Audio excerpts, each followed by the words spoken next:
예레미야 예가는 에카라고 했죠. 슬픈 노래예요. 예루살렘이 무너지고 성벽이 허물어지고 또 성문이 부서지고 성전이 불타고 그냥 길바닥에 어린 아이들이 어른들이 널브러져 있고, 그러니까 무엇으로 내가 이것을 묘사할 수 있을까? 그냥 눈에서 눈물이 주룩주룩 흘리는 거죠. 그런 장면을 보면 울지 않을 수 있겠습니까? 이 예레미야 예가는요, 시인데 노래로 부른 거죠. 그런데 이것을 쓸 때에 예레미야가 그 히브리어의 자음의 순서대로 썼어요. 우리나라 말도 자음의 순서가 있잖아요. 기역, 제일 끝에 자음이 뭐예요? 히읗이잖아요. 제일 처음 자음이 기역이잖아요. 우리 한국말은. 그런데 이 히브리어에도 자음이 있어요. 22개가 있어요. 알렙에서 타우, 마지막 단어가 타우인데 이 자음의 순서대로 쭉 썼어요. 히브리어의 자음은 22개예요. 1장을 한번 보시면 몇 절까지 있어요? 22절이죠. 그래서 22절까지 있는 거예요. 히브리어의 자음의 22개의 순서대로 이렇게 써내려간 거예요. 2장도 보세요. 2장 몇 절이에요?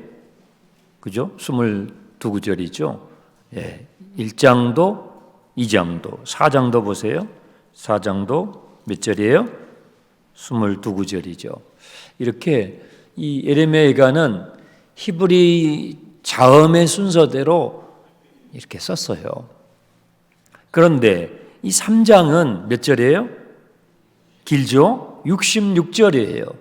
이것도 자음의 순서대로 썼는데 한 자음당 3연씩 쓴 거예요. 네. 그럼 왜 이렇게 썼을까 하는 것을 우리가 생각해 보는데요. 기억하도록 다음 세대에게 예레미야는 이 기가 막힌 민족의 이 현실을 기억하도록. 신명기에도 보면 모세가 하나님의 명을 받아가지고 노래를 지어요. 신명기 후반부에 나와요. 모세의 노래라고 알려져 있죠. 기억하게 하기 위해서 각 자음마다 그 기가 막힌 처참한 그 상황들을 다 담아서, 그러니까 어떤 자음을 떠올려도 기억하도록, 기억을, 니은을, 디귿을 어떤 자음이든지 이 기가 막힌 나라를 잃어버리고 성전이 불타버리는 이 비극을 다음 세대들이 기억하도록, 다시는 이런 비극이 일어나지 않도록 예레미야는 쓴 거예요. 1절을 보세요. 여호와의 분노의 매로 말미암아 고난당한 자는 나로다. 나를 이끌어 어둠 안에서 걸어가게 하시고. 지금 묘사가 목자와 양의 관계로 묘사가 되고 있는 거예요. 목자는 양을 칠 때에 목자의 막대기를 치잖아요. 그런데 평소에 목자는 그 막대기를 양을 보살피기 위해서 사용을 하는데 1절에 보시면 여기서는 정반대로 사용해요. 목자의 막대기가 분노의 막대기로 사용이 되는 거예요. 또 나를 이끌어, 목자가 양을 이끌 때 이 표현, 이끈다, 하나님이 나를 이끄신다, 하나님이 내 인생을 이끄신다 할 때 그 표현은 대부분 뭐예요? 아주 긍정적으로 사용해요. 그렇죠? 하나님이 우리를 이끄신다, 나를 이끄신다 할 때 성경의 대부분은 그런 표현은 좋은 의미에서, 긍정적인 의미에서 사용하는데 여기서는요, 정반대로 사용하셔요. 하나님이 어디로 이끌어요? 어둠 속으로 우리를 이끄셔요. 쉴만한 물가로 인도하시는 것이 아니라 어디로요? 사망의 음침한 골짜기로요.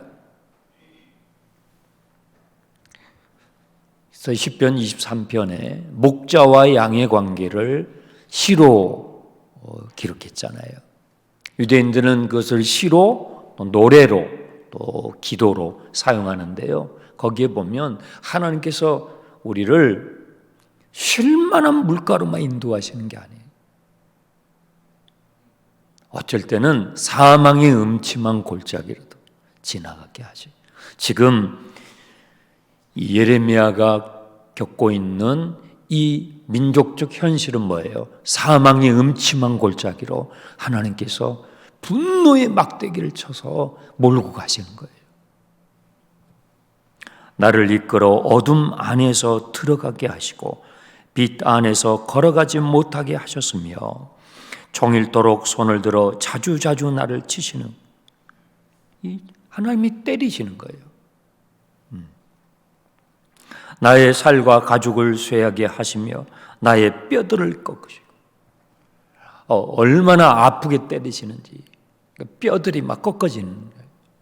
살가죽이 벗겨지는 거예요.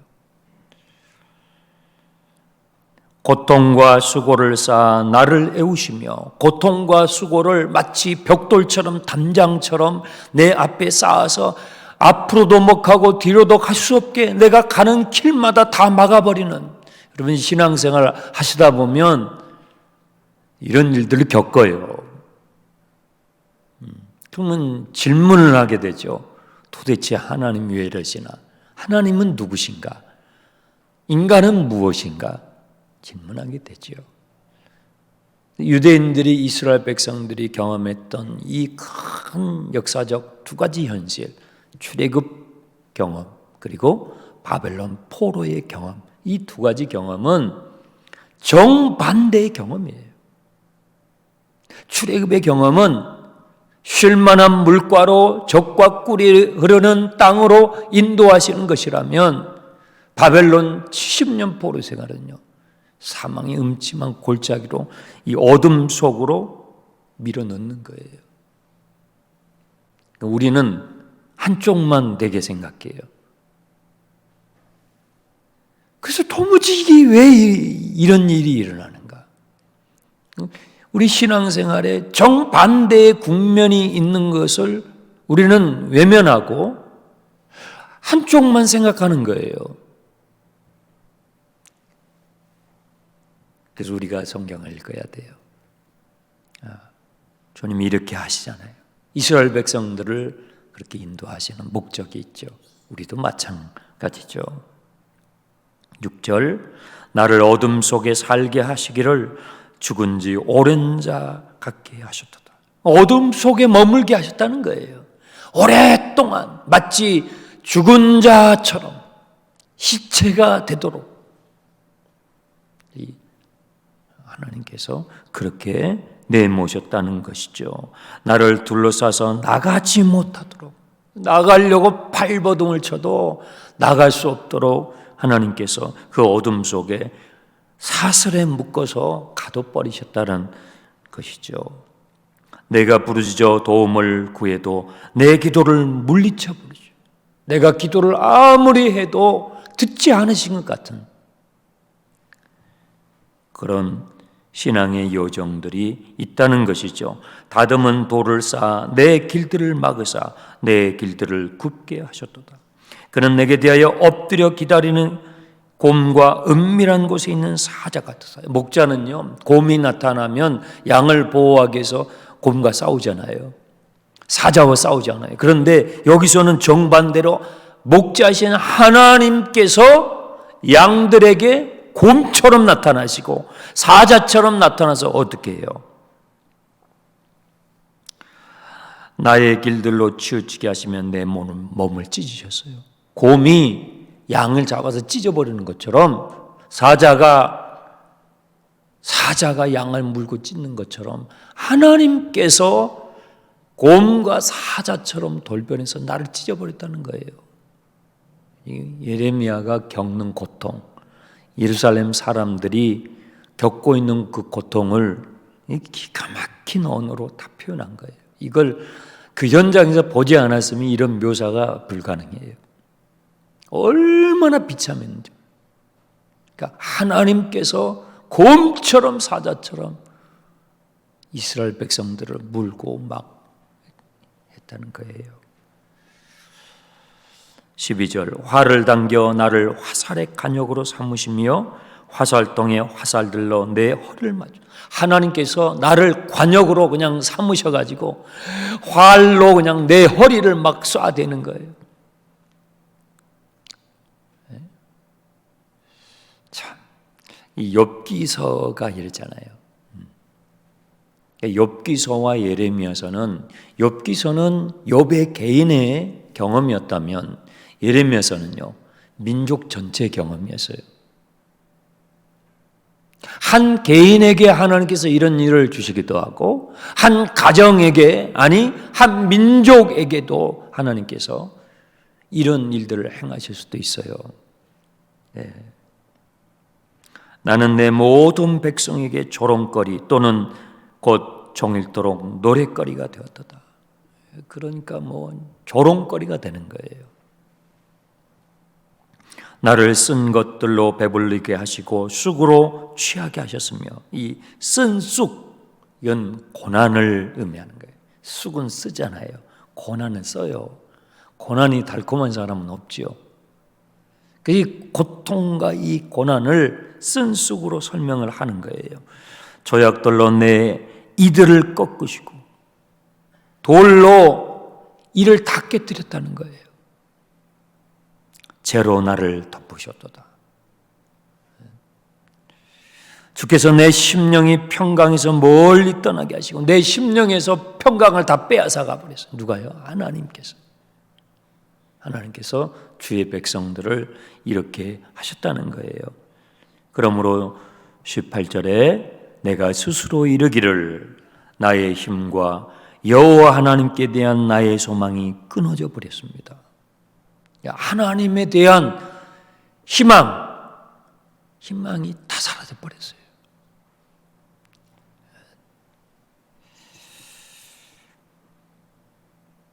얼마나 고통스러웠으면 이런 표현을 쓰겠어요. 19절 내 고초와 재난 곧 쑥과 담즙을 기억하소서. 하나님은 내가 지금 겪고 있는 나의 이 고초, 이 쑥과 담즙, 너무나 쓰디쓴 인생이 맛이죠. 이것을 기억해 주소서. 내 마음이 그것을 기억하고 내가 낙심이 되오나, 너무너무 낙심이 되는 거예요. 이 상황 가운데서.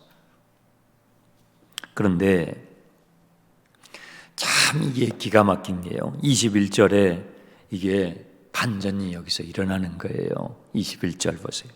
아마 예레미야 애가 하면 우리가 자주 읽지 않는 책인데 5장으로 되어 있는, 거의 잘 읽지 않죠. 이런 말씀은 왜 읽으면 부담이 되니까, 혹시라도 이런 일이 나한테 일어날까 봐. 네. 그런데도 우리가 예레미야 애가를 성경을 통독하면서 한 번쯤 이렇게 볼 때에 예레미야 애가에서 가장 우리 마음에 기억되는 구절이 바로 여기죠. 바로 이 대목이죠. 바로 중간, 예레미야 애가의 중간에 있는 바로 이 대목이에요. 21절 같이 읽겠습니다. 이것을 내가 내 마음에 담아두었더니 그것이 오히려 나의, 참 이상하잖아요. 18절에 분명히 하나님께 대한 나의 소망이 끊어져 버렸습니다. 나는 하나님에게 더 이상 이제는 희망을 둘 수 없게 되었습니다. 이렇게 했는데 내 고초와 재난을 내 마음에 기억하며 낙심이 되오나, 그렇죠, 낙심이 되죠. 이걸 마음에 두면 더 낙심이 되고 더 절망이 되고 더 나락으로 떨어져야 맞잖아요. 현실이 그러니까. 그런데 21절에서 이 반전이 일어나는 거예요.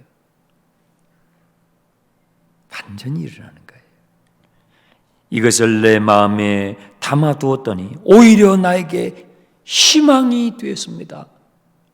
도대체 이 희망은 어디서 나오느냐 이 말이에요. 도대체 이 희망이 어디서 솟아났느냐 이 말이죠. 너무나 갑작스럽죠. 이해가 안 되죠. 우리의 이성을, 우리의 논리를 뛰어넘는 말씀이죠. 분명히 1절부터 20절까지 예레미야는 그 자신의 쓰디쓴 인생의 이 고초를 막 가감없이 쏟아내면서 하나님, 나는 하나님께 더 이상 기대할 것이 없어요. 여기까지 갔잖아요. 그러면 더 원망을 해야 되고 더 낙심 가운데 떨어져야 되는데 여기서 반전이 일어나요. 22절을 보세요. 그 이유가 나와요. 여호와의 인자와 긍휼이 무궁하심으로. 이 우리말 성경은 이렇게 풀어서 설명이 되어 있는데 영어 성경에는 because of, 여호와의 인자하심과 긍휼이 무궁하시기 때문에, 하나님의 인자하심이 무궁하시기 때문에, 하나님의 긍휼하심이 무궁하시기 때문에 오히려 나에게 소망이 생깁니다. 23절 보세요. 이것들이, 여기서 이것들이 뭐예요? 그 앞에 있는 하나님의 인자하심, 하나님의 긍휼하심. 하나님의 인자와 긍휼하심이 아침마다 새로우니 주님의 성실하심이 크도소이다.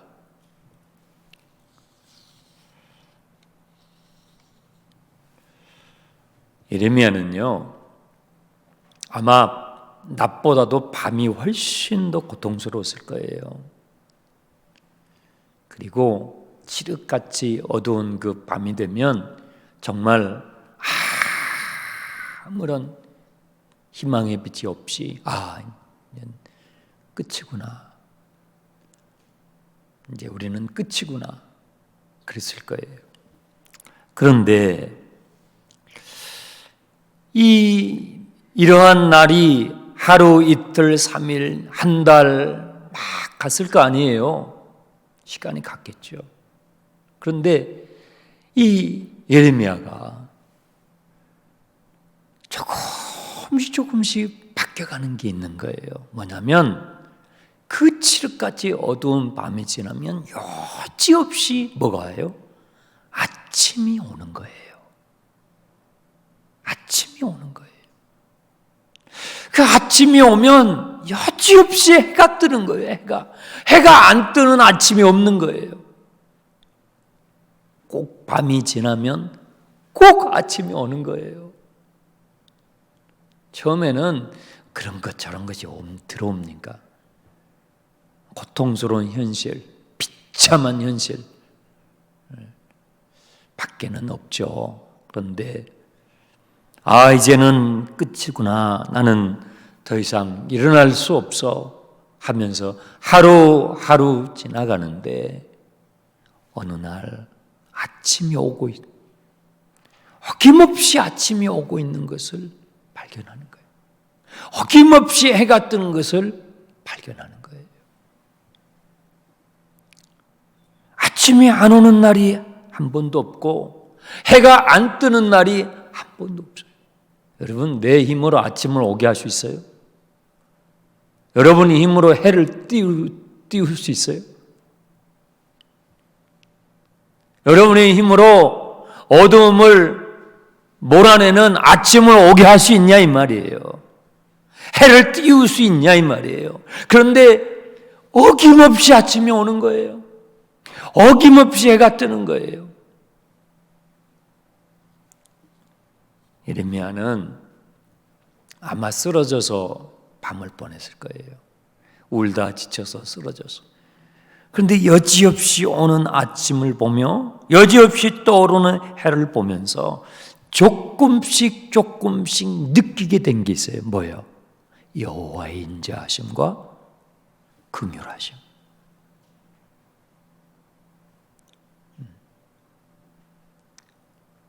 하나님의 성실하심.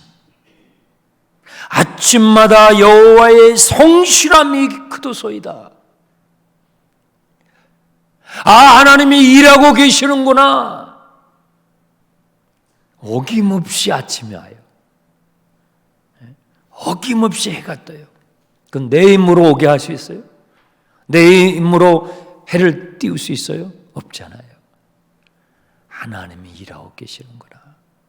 내가 할 수 없는 차원에서, 내가 할 수 없는 높이에서 하나님이 일하고 계시는, 성실하게 나를 위해서 일하고 계시는, 성실하게 이 민족을 위해서 일하고 계시는 하나님을 아침마다 느끼기 시작했다 이 말이에요. 저는 여러분에게 아침마다 이런 은혜가 있기를 축원합니다. 특별히 고난 가운데 있는 분들, 예레미야만큼은 아니겠지만 고난 가운데서 일어날 힘이 없어요. 일어날 힘이 없어요. 이 밤이 끝일 것 같아. 너무 길어요. 너무 고난이 기니까. 그런 분들에게 아침마다 새롭게 해주시는 이 은혜가 있었으면 좋겠어요. 어느 순간부터 아침이 오고 있네. 여지없이 아침이 왔네. 오늘 또 해가 떴네. 하나님을 생각하게 됐어요. 처음에는 너무 내가 닥친 현실이 기가 막히니까 하나님도 생각하고 싶지 않고 생각한들 도움도 되지 않고 그랬는데 어느 순간부터 하나님을 생각하기 시작했어요. 하나님이 일하고 계시네. 하나님 참 성실하시네. 인간이 해를 뜨게 할 수 없잖아요. 인간이 아침을 오게 할 수 없잖아요. 오늘 또 나에게 아침을 주시네.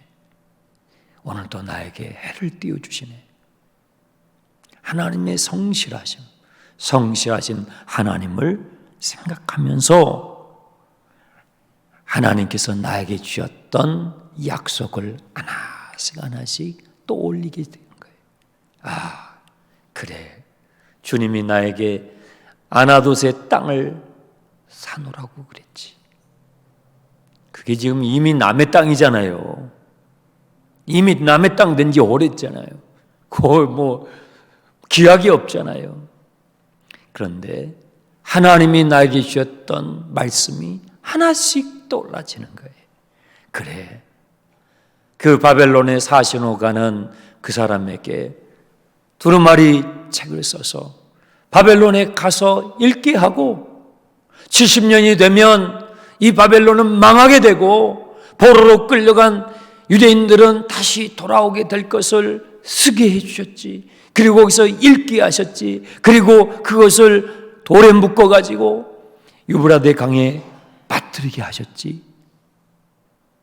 성실하신 하나님을 떠올리니까 주님이 나에게 주셨던 말씀, 약속이 하나씩 다시 되살아나기 시작하는 거예요. 상황은 여전히 똑같잖아요. 근데 뭐가 바뀌었어요? 상황은 하나도 안 바뀌었어요. 여러분 7일도 아니고 7달도 아니고 70년이 언제 오냐고요. 상황은 아직 멀었어요. 똑같아요. 바뀐 게 없어요. 뭐가 바뀌었어요? 관점이 바뀌고 있는 거예요. 시야가 바뀌고 있는 거예요. 상황을 보는 시야. 그 시야가 바뀌고 있는 거예요. 그 관점이 바뀌고 있는 거예요. 아침마다 조금씩 바뀌고 있는 거예요. 여러분에게, 저에게 이런 은혜가 있기 바랍니다. 조금씩이요. 아침에 왔어요. 해가 떴어요. 그런데 그냥 다 불 탔잖아요. 예루살렘 성이. 그런데 그 잿더미 속에서 풀 한 포기가 보이는 거예요. 전에는요 보이지도 않아요. 그런 게 안 보여요. 아침이 오고 해가 뜨고 또 아침이 오고 해가 뜨면서 다 불타버린 그 잿더미 속에서 풀 한 포기가 하나 보이기 시작하는 거예요. 하나님이 일하고 계시는 게 보이기 시작. 하나님이 성실하시게 일하고 계시는 자그마한 것들을 보기 시작. 주님이 일하고 계시는 그 손길들을 보기 시작하는 거예요. 이것들이 아침마다 새로우니, 여기서 말하는 이 새로움은 어제와 다른 새로움이에요. 어저께와 다른 새로움이에요. 어제는 그 풀 한 포기도 없었어요. 근데 오늘 새로운 게 보이네.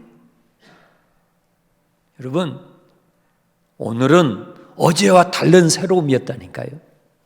그럼 내일은요? 내일은 오늘과 다른 새로움이 준비되어 있다는 거예요. 신실하게 일하시는 하나님. 그 하나님을 발견하기 시작하는 거예요. 그래서 이 예레미야는 그의 심령에 이렇게 고백을 하게 돼요. 24절. 내 심령에 이르기를 여호와는 나의 기업이시니 그러므로 내가 그를 바라리라. 이 우리말 성경에는 내 심령에 이르기를 이렇게 되어 있는데요. 이 영어 성경에는 I say to myself. 내가 나 자신에게 말한다 그 말이에요. 내가 나 자신에게 말을 한다. 뭐라고요? 하나님이 나의 기업이시다. 내가 나 자신에게. 여러분 자신에게 말하세요. 주님은 나의 기업이십니다. 주님은 나를 위해서 성실하게 일하고 계십니다. 여러분 자신에게 말을 하세요. 말을 하세요. 예레미야가 지금 자기 자신에게 말하기 시작했어요. 조금씩 보는 관점이 바뀌기 시작해요. 똑같은 상황인데 그 똑같은 상황을 믿음의 눈으로 하나님의 관점으로 바라보기 시작하는 거예요.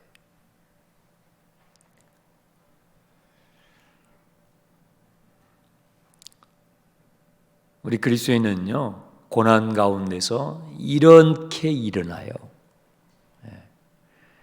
고난 속에서 벌떡 일어나는 사람 거의 없어요. 정말 일어날 수 없는데 아침마다 새롭게 해주시는 주님의 은혜가 그 사람에게 조금씩 보여지기 시작해요. 그러면 조금씩 일어나요. 그럼 마침내 일어나요. 여러분도 일어날 수 있기를 바랍니다. 이 예레미야에게 주신 이 말씀이 물론 1차적으로는 그 당시에 유대인들에게 주신 말씀이에요. 그러면 이 말씀이 목사님 과연 나에게도 직접적으로 해당된다고 할 수 있습니까? 할 수 있습니다. 그 증거가 뭘까요? 정말 이것보다도 더 기가 막힌 얘기가 있어요. 성경에. 우리 이미 살펴봤는데 우리 요나서 잠깐 봅시다. 요나서. 우리가 예언서 할 때에 요나서를 거의 처음 했던 것 같아요. 그죠? 요나서 어디 있죠? 네. 좀 뒤쪽으로 가야죠. 1290페이지 보시면 요나서 4장이 나와요. 이 요나는 아주 웃기는 예언자예요. 어떤 면에서 그러냐면 이 요나는요, 하나님의 인자하심과 긍휼하심이 너무 못마땅했어요. 왜요? 하나님의 인자하심과 긍휼하심을 누구에게? 유대인들에게 베풀어 주지 않고 이방인들에게, 이방도 누구에게? 저주받아도 마땅한 아수르 사람들에게, 니느웨 사람들에게. 이 니느웨 사람들은요, 아주 잔인 묻어 있어요. 잔인 묻어 있어요. 이 사람들은 일단 어느 한 도시를 정복하면요, 그 사람들의 코를 다 잘랐어요. 그래서 굴비 꿰듯이 꿰가지고 끌고 갔어요. 참 잔인했던 사람이에요. 그런데 하나님께서 요나에게 요나야, 내가 이 니느웨에게 한 번 더 기회를 줘야 되겠다. 너는 니느웨에 가서 나의 이 예언을 선포해라. 그러니까 요나가 너무 싫은 거예요. 그 하나님의 인자하심과 긍휼하심이 너무 못마땅한 거예요. 하나님, 우리에게 그걸 베풀어 주시는 건 내가 이해를 하겠는데요, 세상에 저 죽어마땅한 망해도 싼 저 아수르 사람들에게 하나님께서 베푸신다고요? 난 못합니다. 난 못해요. 하고 도망을 가요. 근데 그 도망가는 이 요나를 하나님께서 고래를 보내, 큰 물고기를 보내가지고 하나님께서 삼키잖아요. 그래서 할 수 없이 니느웨에서 가가지고 정말 어쩔 수 없이 요나가 복음을 전하죠. 그런데 사람들이 막 회개하기 시작했어요. 그 장면을 보고 4장이 나오는 거예요. 이 4장이 요나서의 이 하이라이트죠. 4장 1절 보세요. 요나가 매우 싫어하고 성을 내며. 와, 여러분, 우리 안에 이런 게 있어요. 요나가 하나님의 음성을 듣는 사람이에요. 요나가 하나님의 예언자예요. 하나님의 종이에요. 그런데 너무 하나님께 지금 분이 나는 거예요. 그 이유가 뭐예요? 거기 2절에 나오죠. 여호와께 기도하여 이르되 여호와여, 내가 고국에 있을 때 이러하겠다고 말씀하지 않았습니까? 그러므로 내가 빨리 다시스로 도망하지 않았습니까? 왜냐하면 주님께서는 은혜로우시며 자비로우시며 노하기를 더디하시며 인애가 크시고 뜻을 돌이켜 재앙을 내리지 아니하시는 하나님이신 줄 내가 알았기 때문에 나 도망간 겁니다. 나 정말 이런 꼴 안 보고 싶어서. 그러니까 하나님께서 이 삐뚤어진, 그렇죠? 이 못마땅해 하는 이 예언자 요나를 고치기 위해서 뭘 사용하신지 아세요? 예레미야에게 하나님께서 아침마다 새롭게 은혜를 부으셨던 것처럼 이 요나에게, 이 못마땅해 하는 이 요나의 마음을 고치기 위해서 하나님께서 뭘 사용하셔요? 보세요. 6절 박농쿨을 사용하시고, 박농쿨. 7절 작은 벌레를 사용하셔요. 8절 해를 사용하셔요. 해. 아침마다 떠오르는 해. 또 뜨거운 동풍을 사용하셔요. 여러분, 아침마다 하나님의 성실하심이 새롭도다. 그것을 예레미야만 경험한 게 아니고요, 요나도 경험하고요, 지금 저와 여러분도 똑같이 하나님께서 이 은혜를 베풀고 계셔요. 그래서 이 요나서의 마지막 10절 11절이 이렇게 끝나요. 질문으로 끝나요. 여호와께서 이르시되 너가 수고도 아니하고 재배도 아니하였고 하룻밤에 났다가 하룻밤에 말라버린 이 박농쿨을 아꼈거든. 하물며 이 큰 성읍 니느웨에는 좌우를 분별하지 못하는 자가 12만 명이요 가축도 많이 있나니 내가 어찌 아끼지 않겠느냐 하고 질문으로 끝나요. 여러분, 이 아침마다 새롭게 하시는 하나님의 인자하심과 긍휼하심이 유대인들만을 위해서가 아니라 저와 여러분과 같은 이방인들, 아수르 사람도 이방인이죠. 저와 여러분 같은 이방인들에게도 하나님께서 동일하게 베푸시고 계신다는 것입니다. 그거에 대한 부인할 수 없는 증거가 뭐예요? 성탄절이에요. 예수님이 이 땅에 육신을 입고 오신 이 성탄절이 하나님의 인자하심과 긍휼하심이 우리의 인생을 향한 하나님의 성실하심이 얼마나 큰지를 보여주는 부인할 수 없는 증거이기에 우리는 성탄절에 눈이 팡팡 오든 안 오든, 비가 오든 안 오든, 춥든 덥든 우리는 이 성탄절에 주님 앞에 예배하고 주님을 높여 드리는 것입니다. 복된 성탄이 되시기를 주님의 이름으로 축원합니다. 기도하겠습니다. 하나님 아버지, 우리 안에 너무나 이기적인 것들이 있음을 말씀을 들으면서 읽으면서 발견합니다. 내 안에는, 내 속에는 이런 것이 없는지요?